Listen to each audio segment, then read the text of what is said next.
On July 16th, a newsletter company announced the biggest expansion in its history. 4 major products all launched in a single day. The bet is that creators want one platform instead of 5. That company is BeeHiiv. Its CEO taught himself to code, and not that long ago had 49 cents in his bank account. This is Tyler Denk's story, and the biggest bet of his company's life.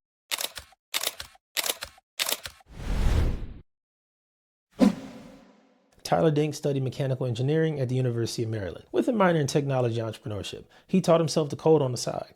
As an undergrad, he co-founded a startup called VentureStorm, connecting student entrepreneurs with developers. It grew to around 10,000 users, then it shut down. That's not the part of the story anyone remembers him for, but it's worth naming because almost nobody's real origin story is a straight line. The actual turning point came from a phone call. Austin Reef, a college friend, had just started a small daily business newsletter and asked Denk if he could build the referral program. Denk said yeah. He didn't actually know if he could do it. He was young, needed the money, and figured he'd work it out. That newsletter was Morning Brew.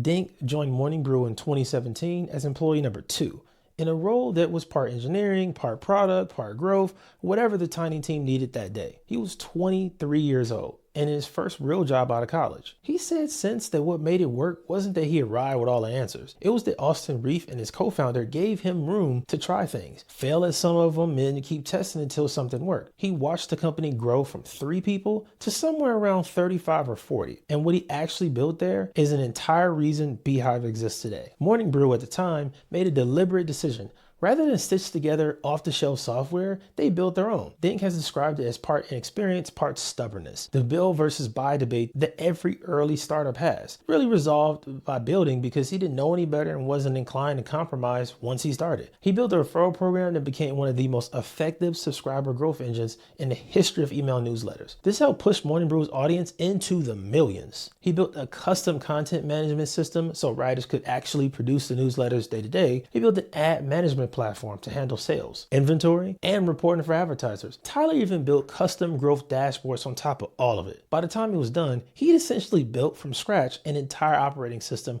for running a media business, because in 2017, it just didn't exist. In 2020, Morning Brew sold to Business Insider for $75 million. At the time, one of the biggest exits any newsletter business had ever had. Denk left a week or 2 before the deal actually closed, taking a job at Google as a product lead on the YouTube music team. On paper, it looked like the sensible move: cash out, take the stable corporate job at one of the largest companies on earth, let the entrepreneurial chapter close on a win. It didn't close, it paused. Denk has said it plainly in interviews since. As soon as his Morning Brew equity actually hit his bank account, he quit Google. He spent years building the exact infrastructure that let one newsletter scale into a multi-million-dollar business. And the entire time, he kept hearing from other writers and small publishers who were stitching together 5 or 6 different disconnected tools, one for the actual writing, one for email delivering, one for referral programs, one for ad sales, one for analytics, because nothing that he did existed outside of Morning Brew. But that was the bet. In 2021, alongside former Morning Brew colleagues Jake Hurd and Ben Hargett, Denk founded BeeHiiv, an all-in-one platform to create, grow, and monetize a newsletter. It was built specifically so a solo creator wouldn't need an engineering team behind them to get what Morning Brew had. By his own telling, it did not start from a position of comfort. He's talked openly about being down to 49 cents in his bank account at one particular rough stretch really early on. That kind of detail doesn't usually make it into a founder spotlight reel, but it grew fast anyway. BeeHiiv raised $12.5 million Series A, led by Lightspeed Venture Partners, climbed past $7 million in annual recurring revenue within its first few years, and kept accelerating from there. By 2025, the company was reportedly doing around $15 million a year, and by the first quarter of 2026, BeeHiiv had its best quarter in company's history, adding nearly $4.5 million in annual recurring revenue in just 3 months, sending more than 10 billion emails and crossing 50,000 active users on the platform. That's a real measurable growth story. But growth alone isn't an interesting decision here. The interesting decision is what Denk chose to do with that momentum. On July 16, 2026, BeeHiiv held its first ever summer release event, and he used it to announce what the company called its most significant expansion to date. Not one new feature, but 4 at once, stacked directly on top of the platform that was already growing so quickly. The first was native community. in-app discussion channels and gated spaces built directly into BeeHiiv and connected to a creator's actual subscriber data, explicitly positioned to replace the Discords, Slack channel, and another platform I won't mention, because those platforms keep you disconnected from your actual business. The pitch is specific because every interaction inside that community ties back to the real subscriber data. A publisher can see which conversations correlate with subscription renewals and reach out to members before they quietly churn. The second ad was Copilot, which is my favorite. This is BeeHiiv's first native AI product, an AI operator, not just an assistant built on top of integration. An AI operator, not just an assistant, it's built on top of an integration the company quietly shipped back in March when it became the first newsletter platform to launch something called an MCP, letting outside tools like ChatGPT, Claude, connect directly to a creator's account. Copilot took that infrastructure and turned it into an app agent that understands a publisher's content, audience, analytics. It'll help you with landing pages, everything you need, all through a simple chat interface. Now, the third was programmatic advertising. BeeHiiv billing itself as the first content platform to automatically match advertisers to the right audience,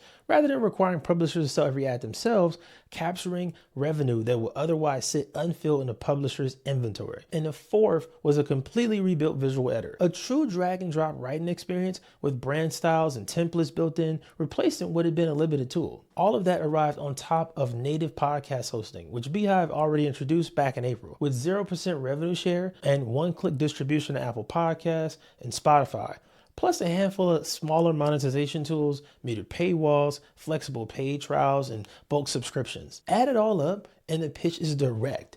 Every core function of a media business, the newsletters, podcasts, a website, a community, advertising, even subscriptions, all unified in one platform so the creator never has to leave BeeHiiv. What's so impressive to me as a user is that it all functions well. Like a lot of other platforms try to do everything. This is one platform that does everything, but it does it well. So here's a lesson to sit with, right? We've told stories about other companies in the series and have a bunch more content coming. But what's interesting about BeeHiiv is they're making a bet right now. And this is Tyler and his team making a massive bet that they can add these other features and make their platform even better and even more profitable. Some other companies have tried this move and then it blows up in their face. I wouldn't pinpoint one specific problem and say it's because of bad leadership or bad product or whatever it is, but I personally have experienced platforms that added more and more features and the platform got progressively worse. Y'all ever experienced that where you love a platform and they try to add something else and every new thing they add just makes it worse than it was before? So then you end up leaving. The truth is we don't know yet, and neither does Tyler and his team. But there's a meaningful difference between BeeHiiv expansion and the kind that's on other companies. BeeHiiv isn't expanding out of desperation. It's expanding from a position of real measured strength, a best quarter ever,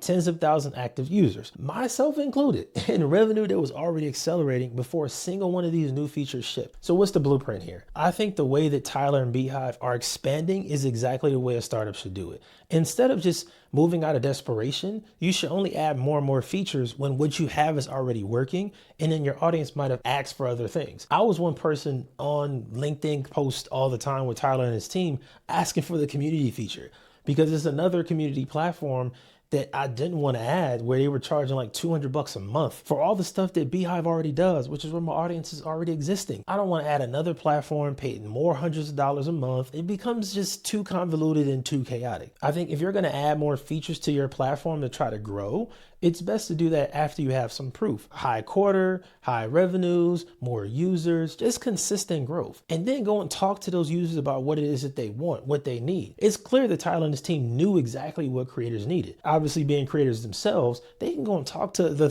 tens of thousands of creators they have on the platform. So the real lesson here is not that expansion is good or expansion is bad, to be clear about that. Lego is a company I'm making a video about right now, and they nearly went bankrupt. They almost went bankrupt because they were unfocused on expansion. And BeeHiiv might end up proving that expansion done deliberately is exactly how you build a category defining company. And yes, as a full disclosure, I am planning to work with BeeHiiv in the future.